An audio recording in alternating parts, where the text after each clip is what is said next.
Bentornati sul canale dell'azienda agricola Venture. Come ogni venerdì vi facciamo vedere un po' come siamo organizzati e la situazione soprattutto nei nostri vigneti, ecco come siamo messi. Ecco, allora nel momento in cui registriamo il video siamo nell'ultima parte del mese di giugno e quindi ormai grossi lavori in campagna li abbiamo fatti, cioè dalla palizzatura alla gestione del sottofila, comunque anche alle trinciature e ai trattamenti quelli molto importanti nella prima parte dell'anno, per cui siamo a buon punto con quella che è il proseguo della stagione. Ecco, quest'anno è stato un anno finora molto diverso dal precedente, nel senso che l'anno scorso abbiamo avuto un anno estremamente piovoso, ogni settimana pioveva diversi giorni, per cui è stato molto umido. Quest'anno era iniziato un po' strano perché comunque la prima parte da marzo a aprile, ecco, inoltrato, comunque si è presentato ulteriormente umido e avevamo paura di ripetere esattamente l'annata scorsa, ma nella seconda parte di aprile, tutto maggio e tutto giugno direi che ci ha regalato dei mesi molto asciutti, ventilati, in alcune parti però alcune notti umide, bisogna registrarlo, e comunque ecco, nonostante tutto, ecco, comunque dei mesi estremamente soleggiati e molto caldi. Qui abbiamo un terreno sicuramente il meno sassoso della nostra azienda, è molto argilloso, zona umida. Nonostante ecco, questa umidità, comunque noi siamo passati ancora settimane fa con il nostro diserbo meccanico. Come vedete abbiamo smosso quello che sono le zolle, ecco, della terra, e vedete come l'erba è andata subito in stress idrico e diciamo che fa fatica, stenta a ripartire. Questo ci consente comunque di tenere monitorato, ecco, il sottofila, cosa che invece l'anno scorso abbiamo fatto molta fatica perché continuando a piovere era difficile entrare a smuovere il terreno, ma soprattutto l'erba non ha mai patito, non ha mai sofferto l'asciutta. Qui un po' la natura del terreno, che sicuramente è molto argillosa rispetto ad altre zone che sono estremamente sassose, quindi completamente diverse,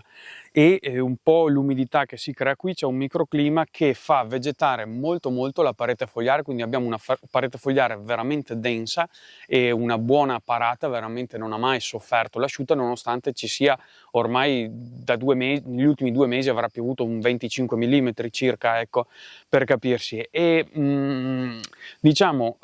questa situazione sicuramente fa sì che non dobbiamo andare a distribuire acqua, quindi non dobbiamo andare a intervenire con l'irrigazione, cosa che comunque sarebbe predisposto questo vigneto con irrigazione di emergenza a goccia, ma dobbiamo ancora intervenire di fatto in questo vigneto. Però ecco, questa umidità ci crea qualche problemino nonostante un'annata molto asciutta come questa. Ecco, ovviamente l'umidità crea qualche problemino alle viti perché soffrono di 2 principali patologie, fungine, quindi una è l'oidio e l'altra è la peronospora. Oggi parleremo della peronospora. Nella nostra azienda quest'anno non abbiamo, ma un po' in tutto questo areale, non ci sono grossi problemi di peronospora, e in questo momento siamo molto contenti perché c'è già tutta la legagione un po' in tutte le varietà, sia quelle precoci ovviamente, ma anche in quelle tardive, come in questo caso, qui è un vigneto di rondinella, e quindi diciamo che l'uva da un punto di vista fitosanitario per quanto riguarda i grappoli difficilmente da adesso in poi verrà attaccata dalla peronospora, poi mai dire mai, quindi sempre stare all'occhio, intervenire con i vari trattamenti e le varie pratiche agronomiche. Ma in questo video vi faremo vedere alcune situazioni in cui abbiamo trovato delle macchioline classiche da peronospora sulle foglie, soprattutto sulle femminelle, che appunto adesso vi faremo vedere. Come vedete l'uva spettacolo anche quest'anno, molto buona, ha finito la legagione, per cui ecco, problemi di attacco in teoria non ne abbiamo, però vi facciamo vedere come per esempio nelle foglie, ecco, in questo caso qui abbiamo una classica macchiolina da peronospora, in questo caso seccata perché comunque è leggermente purulenta, ma vedete come si sta seccando il margine, quindi piano sta seccando, anche grazie sia ai trattamenti che stiamo facendo, sia comunque alle condizioni meteo che sono favorevoli a combattere la peronospora. Ecco, come dicevamo, in questo vigneto appunto abbiamo questo un po' microclima perché abbiamo anche una torbiera vicino che crea comunque umidità, soprattutto anche di notte, per cui qua alla mattina c'è spesso umidità e ovviamente questo microclima non aiuta. Poi Ovviamente la peronospora è molto aggressiva nei confronti del grappolo, soprattutto nelle fasi di prefioritura, fioritura, per cui in quel momento è veramente essenziale stare attentissimi, trinciature dell'erba molto mirate, frequenti, una volta fatta la palizzatura farla velocemente in modo tale da passare a scaricare e a esporre magari un po' i grappoli al sole, in modo tale da creare comunque un microclima che favorisca, diciamo, la salubrità delle uve. Ovviamente in questo vigneto noi mettiamo sempre in conto che c'è sempre da stare attenti e monitorare, perché appunto attacchi di peronospora sui grappoli non ne abbiamo mai avuti, onestamente siamo abbastanza attenti da quel lato lì, però appunto sulle foglie, sulle femminelle può succedere che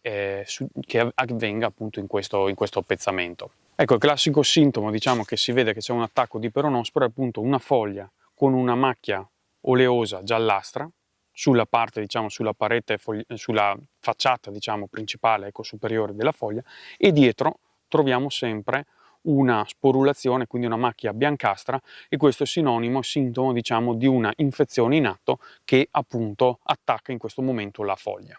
Ecco, nei vigneti può succedere che alcune foglie virano al giallo, magari se hanno delle carenze soprattutto di ferro, per cui è importante anche distinguerle, sono tutt'altra cosa. In questo caso appunto sono proprio dei bolli, quindi dei bollini gialli, delle macchie gialle tendenzialmente circolari, abbastanza regolari, che si manifestano sulla foglia. Possono essere anche in numero maggiore a 1, quindi può avere un attacco molto forte, potrebbe portare appunto a varie macchioline tonde. E poi ecco, è importante comunque tenere trattato il vigneto proprio per andare a sterilizzare le nuove foglie, perché appunto la vite continua a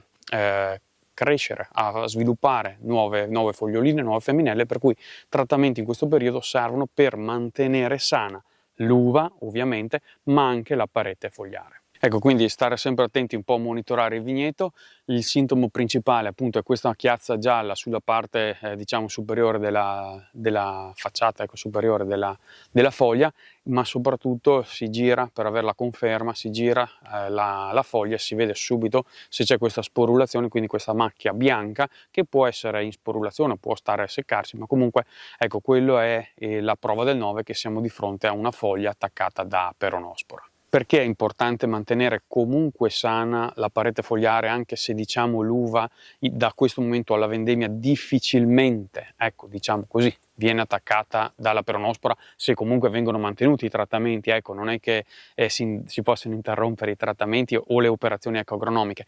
ma è molto importante tenere comunque la parete fogliare sana. Perché? Perché da qua a, diciamo, alla vendemmia, ecco, la vite comunque deve sviluppare e fare la fotosintesi, quindi deve andare a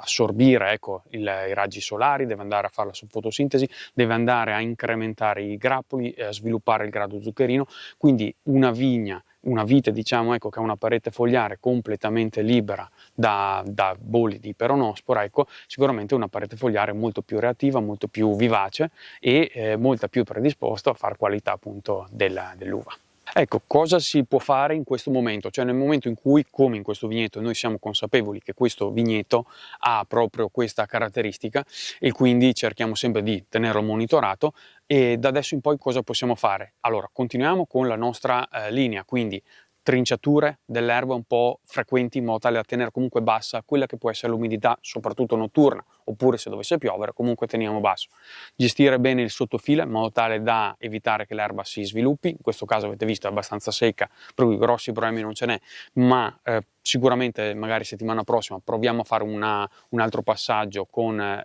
il disarmo meccanico, in modo tale da comunque da tenere smosso il terreno. Soprattutto andremo a fare 2 operazioni importanti: una è la cimatura frequente, ecco, in questo vigneto, in modo tale da eliminare tutte quelle che sono le femminelle, le foglie, in modo tale da spingere la vite a far fuoriuscire altre nuove foglioline e quelle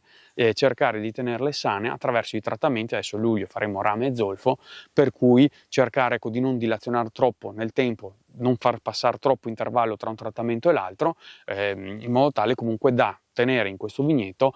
comunque sane le nuove foglioline che man mano crescono. Quindi